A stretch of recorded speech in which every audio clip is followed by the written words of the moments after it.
Hey guys, Kyle, the Death Knight of Anime here, bringing you my review for My Hero Academia Season 4, Episode 6.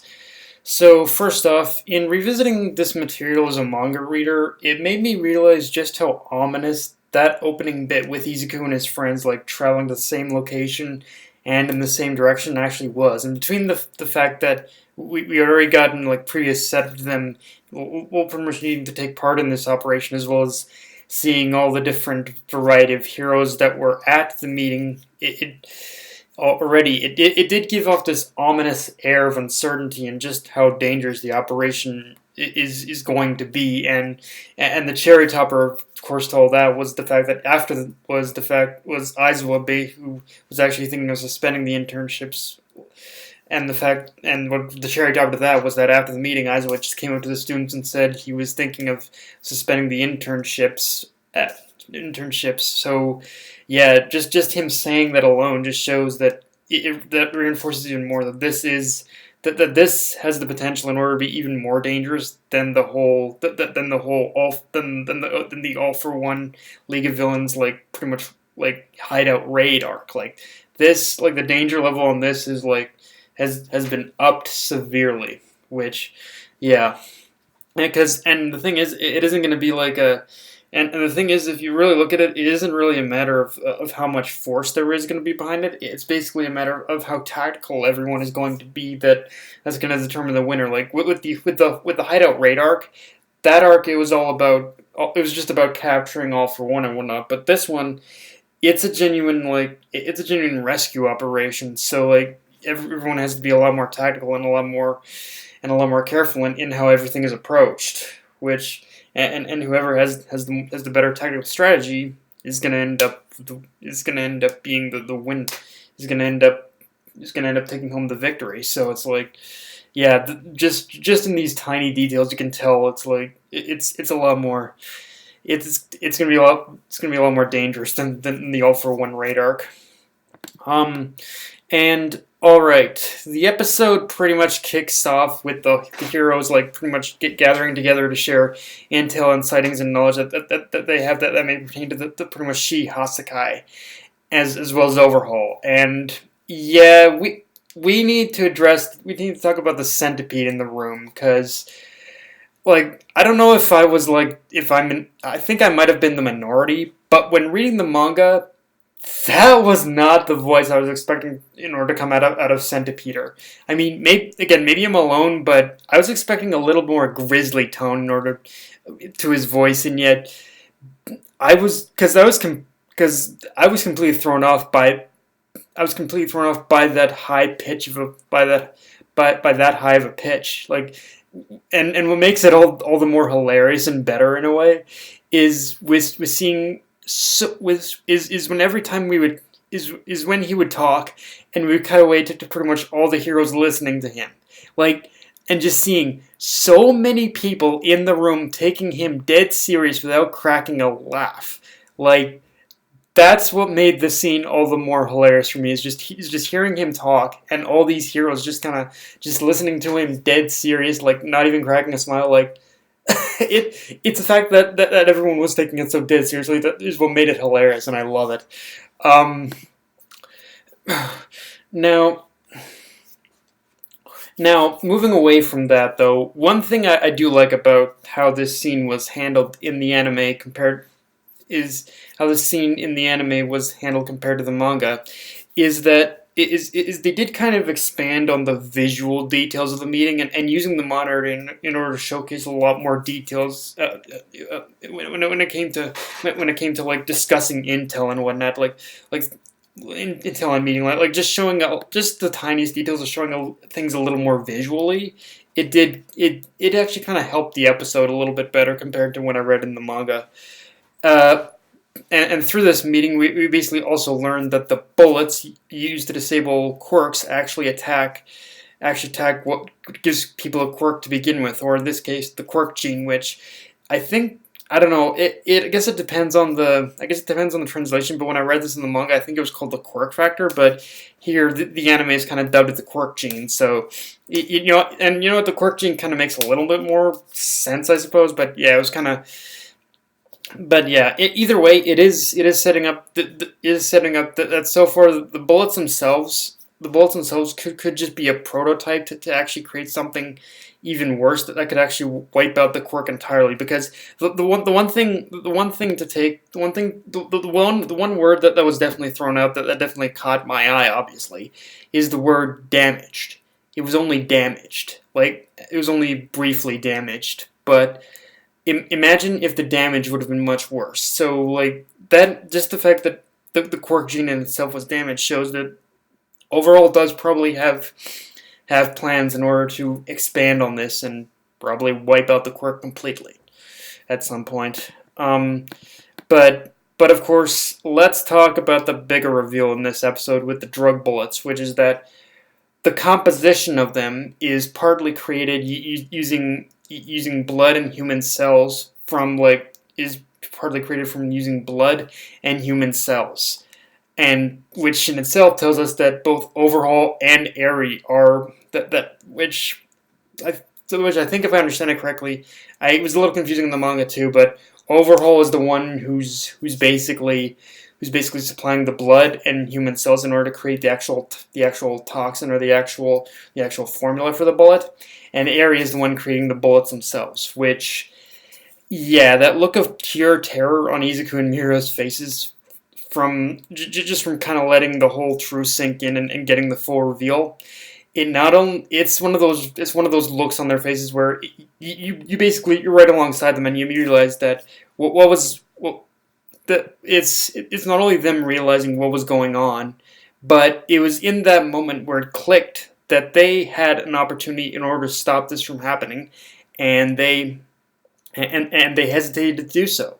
Now to them this is not only a matter of fixing the mistake they feel they made, but it's also about overcoming their fear and weakness and having the resolve in order to make sure what happened this time is something that they will never let happen again.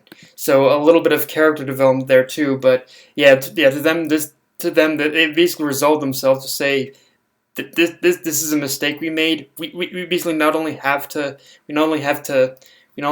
fix it ourselves, but we have to resolve that we won't let this happen ever again. We have to be we have to be better. We have to be better, and we have to resolve to be in order to act swifter as heroes, basically. Now, one thing I will say about this episode is that a lot of the visuals in this episode, particularly involving the scenes of showing Eri and Overhaul, were kind of hit and miss in terms of how detailed they were.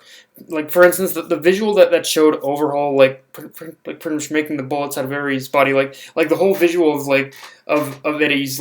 Eri's of Eri and a scattered view of the bullets with basically Overhaul looming over her with those dark wings and whatnot. It was a cool scene. It was a cool visual and whatnot. Don't get me wrong, but it also was very toned down compared to the manga. Yet at the same time, the scene of Overhaul's mask consuming Eri, that was also a scene that was just as creepy here as it was in the manga. So yeah, when it came to the big impactful visuals of the episode, it was a lot more. It was definitely the more hit and miss aspect of the episode. I do have to kind of point that out, I guess. Which again is just a little bit of a shame, because again that whole scene of seeing Overhaul looming over Eri as with that scene of Overhaul looming over Eri with the bullets scattered and whatnot, scattered through her lower body.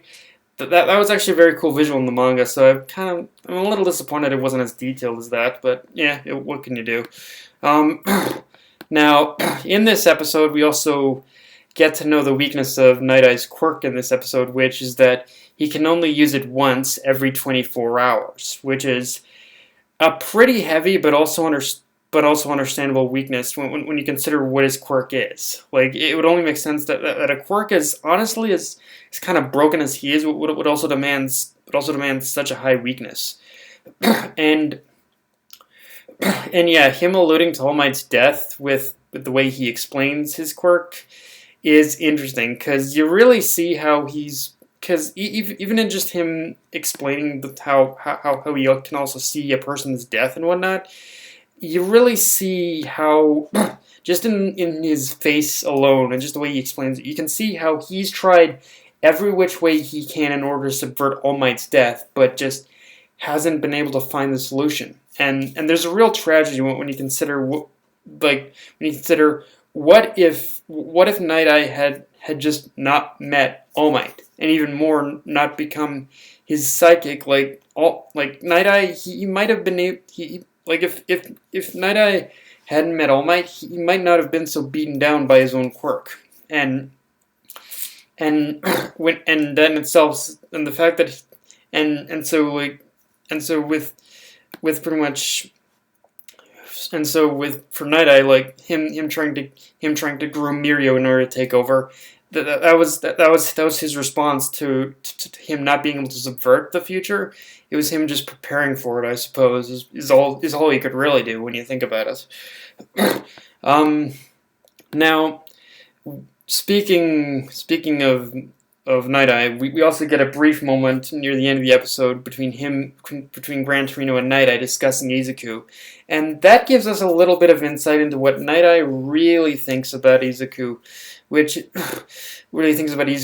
you get the sense, especially after the meeting and Night Eye disclosing what his quirks like weaknesses and whatnot, that Night Eye has actually a little more faith in Izuku than he pretty much let on, but you also get the sense that what Night Eye is looking for specifically out of Izuku most of all is whether or not he can subvert the future. Is whether or not he can pretty much do something that he's failed to do, which is to subvert the future. Like, and again, like in not so simple terms, he pretty much like Night Eye had admitted in this episode that yeah, he basically failed in order to subvert All Might's future, but so now that's kind of what he's looking for out of Izuku, is whether or not Izuku can be the one in order to do what he could not. So yeah, it's a pretty hefty thing in order to pretty hefty expectation to put on Izuku, but in some ways, I can see where he's coming from for sure, especially when you consider that All Might is vulnerable now. So that future is on the table unless something can happen to subvert it.